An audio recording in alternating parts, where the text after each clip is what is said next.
Older Arizonans are an important voting bloc in the state. A recent survey by AARP looked at economic issues that mattered most to senior voters and that would likely drive these voters to the polls. Joining us now is ASU economist Dennis Hoffman as we go over some of these numbers. Dennis, good to have you here. Thank you so much for joining. It's great to be here. This is a 50-plus AARP, 50-plus population. I'm going to start with the first one, personal financial situation.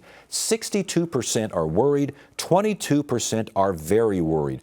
Are those concerns, are those worries valid, considering the candidates, considering the state of the economy and where we might be headed? Well, the worries are valid if they're in the minds of the respondents to this particular survey. Here's where they might be coming from. Inflation has taken its toll. The goods and services cost more than they did 4 and 5 years ago, and we could get into that. I think there's very reasonable reasons for that.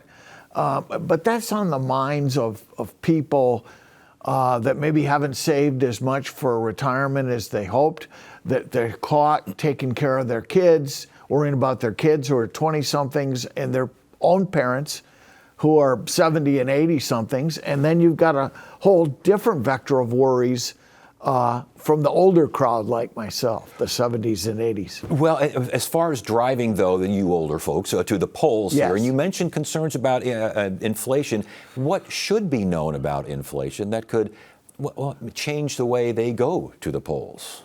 Well, inflation, and you can look at any developed country. Every developed country's experience with inflation, Ted, is the same. We had low inflation in 17, 18, and 19. We had it worldwide. We had peaks in 2022 everywhere. Inflation peaked. And everywhere it is now, it's starting to run its course. So things are really looking up. And so I would ascribe the inflation challenges that we have to the pandemic. I think the pandemic caused it. The pandemic was problematic for a number of folks. I mean, Mr. Trump might argue that he was voted out because of COVID. I remember him saying once. I think it's unfair to blame a president for a one-off pandemic and the devastation that it brought. But it's also perhaps unfair to blame the current administration for inflation as if they could have done something about it. Some other inflationary concerns: the cost of housing important to 65% of seniors. Absolutely. Extremely important to 33%. Again, that sounds like that's enough to get people to the polls. Do they know who they're going to vote for once they get there? I don't know. I don't know, because what we need to solve the problem is lower interest rates. We need to put somehow, hopefully, the price of housing has to stop going up so fast. And the only way that's going to happen is if we build more homes. Really at the root of the housing issue is too much money chasing too few houses. Right. And that's got to break. Prescription drug costs, another cost item Absolutely. here. 62% very important, extremely important to 30%. But we just had recently the Biden administration announcing now negotiated prices for Medicare prescription costs starting, it's not going to start immediately. It starts in a while, and it's only a limited amount of drugs and it expands later. That gets folks out of the house, gets them mailing off those ballots? Well, certainly is going to get some. If you're dependent on diabetes medicine or some of these medicines that have been targeted for some relief, if they believe one candidate, one party is going to do a better job at this than the other, then certainly it's going to get them moving. Same thing with this AARP survey regarding Social Security. 67%. Right. It's important to 60%. Okay. Obviously, that's got to be important. If you're over the age of 50, you're looking over your shoulder for Social Security. Absolutely. Should you be looking? What is the state of Social Security? Well, it's fixable. It's absolutely fixable. And the easiest fix is you raise the cap on Social Security. The cap for those people that earn less than, say, $170,000 or $180,000. You don't even know what the cap is because you never reach it.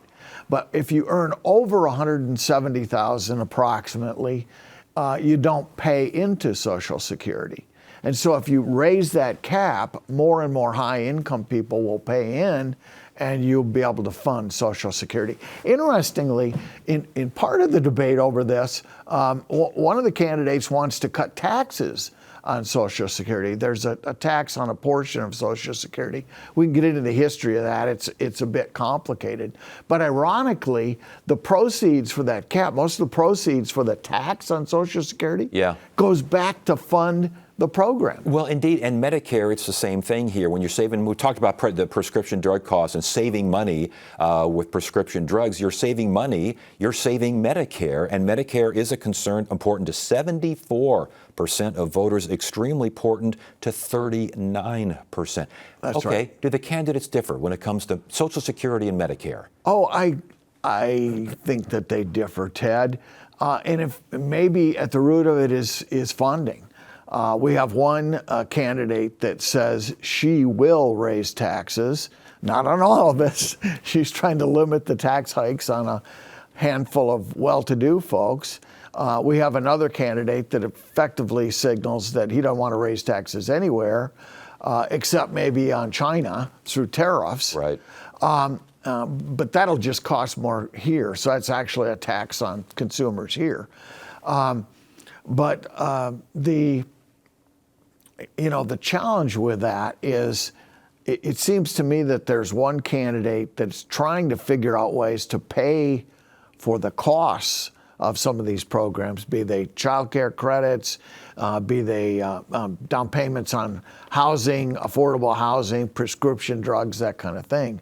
And so if you're concerned about the solvency of some of those programs, maybe you come out and vote for that particular candidate. Last question here. We got about 30 seconds left here. What do you see as the biggest issue driving the over 50 crowd to the polls this November? Economically speaking. Oh, yeah. Yes. I think there are other issues outside of economics that are probably going to be very important. First of all, they will show up at the polls. Elderly people vote. There's a lot of buzz about the young people this year. We will see. The biggest issue probably is stability of the economy, predictability of the economy.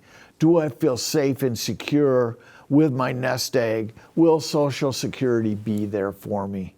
And I think those are the kinds of things that economically that I think it will be on the minds of seniors. Ted. Very good. ASU economist Dennis Hoffman. Great information. Good conversation. We appreciate it. Great, Ted.